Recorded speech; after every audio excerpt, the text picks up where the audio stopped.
안녕하십니까. 87연구소 301회 방송을 시작하겠습니다. 오늘은 수의침을 이용해 잦은 소변, 심장 답답함, 설사, 소화불량 문제를 해소한 치유 사례를 소개해 드릴까 합니다.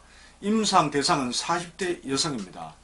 제가 치유를 도와드린 여성은 밤에 소변이 자주 마렵고 심장이 답답하고 내쉬는 것이 힘들다고 합니다. 장도 냉해서 가끔 설사도 합니다. 소화가 잘 안되고 식욕이 없다고 했습니다.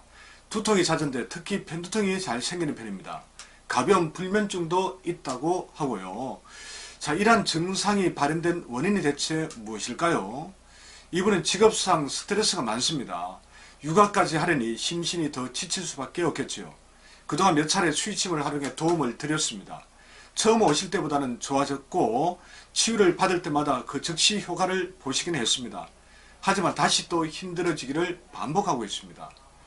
방송을 들으시는 모든 분께 드리고 싶은 말씀은 침은 이것 하나만으로 모든 것을 해결할 수 있는 만병통치가 아니라는 점입니다. 너무 힘들 때 침은 분명 몸 상태를 호전시켜 줄 수는 있습니다. 그리고 치유를 돕는 역할을 하는 것도 맞습니다. 하지만 침에만 전적으로 의존해서는 안됩니다. 결국은 건강을 상하게 하는 삶의 환경이 개선되어야 합니다. 스트레스를 많이 받는 성격이나 환경이라면 이를 이겨낼 수 있도록 적절히 자기 체면을 걸고 마인드 컨트롤을 해야 합니다. 걷기 운동 등도 필수입니다. 체질 섭생과 침만으로 모든 것이 해결될 수도 없고 해결되지도 않습니다. 사람들은 가장 기본이 되는 것은 소홀히 하면서 단번에 건강이 좋아질 수 있는 음식이나 건강식품에만 너무 큰 기대를 하는 경향이 있습니다. 세상에 그런 것은 없습니다. 모든 치료 도구는 보조적인 역할만 할 뿐입니다. 그렇다고 이분이 심각하게 무엇을 잘못해서 이런 말씀을 드리는 것은 아닙니다. 혹시라도 이 방송을 보시면 오해하지 마십시오. 지금보다 기본적인 것을 조금 더 보완했으면 하는 바람에서 하는 말씀입니다. 또한 이분 이야기가 나온 김에 모든 분께 평소 하고 싶었던 말을 하고 싶었기 때문입니다.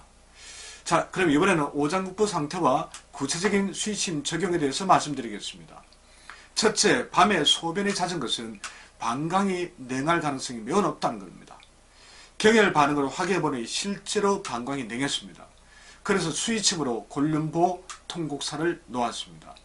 둘째, 심장이 답답하고 내쉬기 어려운 것은 일단 간, 심장, 신장의 문제를 의심해 볼 수 있습니다. 간이 약해 혈 저장이 잘 되지 않는데 간혈이 심장으로 원활하게 공급되지 않으면 심장이 불안정해집니다. 또한 신장에 열이 있으면 그 열이 심장을 치게 되므로 압박감을 느낄 수 있습니다. 그리고 당연히 심장 자체의 문제도 살펴야겠죠. 정말 그런 것인지 장부 상태를 확인해 수의침으로 행간사, 곡천보, 소해보, 소부사, 응곡보, 영곡사 이 6가지 혈에다가 침을 적용했습니다. 셋째, 소화를 도와주기 위해 삼리보 항곡사를 추가했습니다. 넷째, 앞에서 장이 냉해서 설사가 난다고 했습니다. 확인해보니 대장과 소장이 서늘하고 까끌까끌한 느낌이었습니다. 그래서 역시 수의침으로 수지 오술에 양곡보 소택사, 양계보 상향사를 처방했습니다. 다섯째, 폐의 열기도 부족한데 이것 때문에 소화에 영향을 끼칠 수도 있어 폐 화보도 같이 놓았습니다. 자, 그럼 수의침 결과가 어떻게 나왔을까요? 자, 그러고 보니 수의침을 참 많이 놓았습니다. 사실 이렇게 많이 놓지 않아도 됩니다. 몇 개 장부의 균형만 바로 잡아주어도 이 상생상극 작용에 따라 다른 장부까지 차례로 불균형이 해소됩니다. 다만 잘 알고 지내는 분이라서 서비스 차원에서 12개 장부를 모두 확인해서 균형이 무너진 것을 전부 바로잡아 보았습니다. 자, 그럼 수의침을 처방한 결과는 과연 어땠을까요? 균형을 잃었던 장부들이 차례로 정상을 회복했습니다. 불균형이 회복되니 경혈 및 진단점 반응이 급속하게 약해졌습니다. 그에 따라 가슴이 편안해지고 몸도 가벼워지는 등 몸 상태도 당연히 좋아졌습니다. 간 진단점 반응은 그중 가장 늦게 나타났습니다.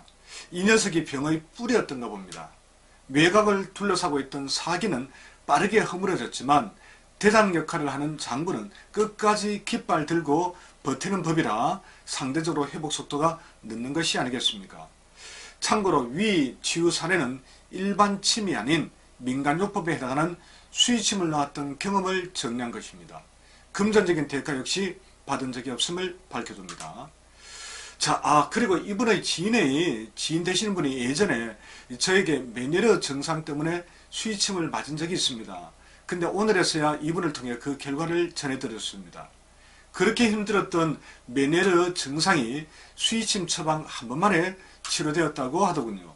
메니에르는 어지럼증을 동반한 이명 증상으로 치료가 아주 어려운 병입니다.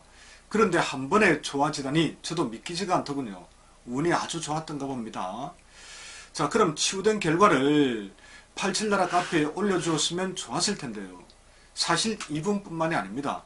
좋은 결과를 얻어도 대부분 혼자만 좋아하시고 저에게도 카페 회원들에게도 말씀을 안 하더군요. 올 때는 절박하고 간절해도 막상 좋아지면 연락하기도 글쓰기도 귀찮고 해서 다 그런 것이니까요. 원래 무소식이 희소식이라고 하지 않습니까?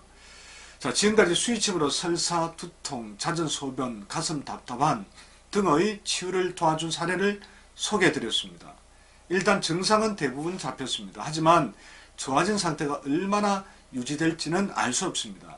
물론 몇 차례 더 수의침을 놓을 수만 있다면 좀 더 오래 호전된 상태가 이어질 수도 있겠지요. 전체 몸도 더 좋아질 것이고요. 하지만 가장 기본이 되는 운동, 섭생, 심신의 안정 등을 조절하지 못한다면 다시 또 증상이 나타날 수 있습니다. 부디 건강을 지키는 가장 기본이 되는 것을 잘 다스려 오래오래 건강하셨으면 좋겠습니다. 오늘 방송 내용이 도움이 되셨다면 공감과 구독도 부탁드려도 되겠습니까? 예, 고맙습니다. 다음 시간에 다시 뵙겠습니다.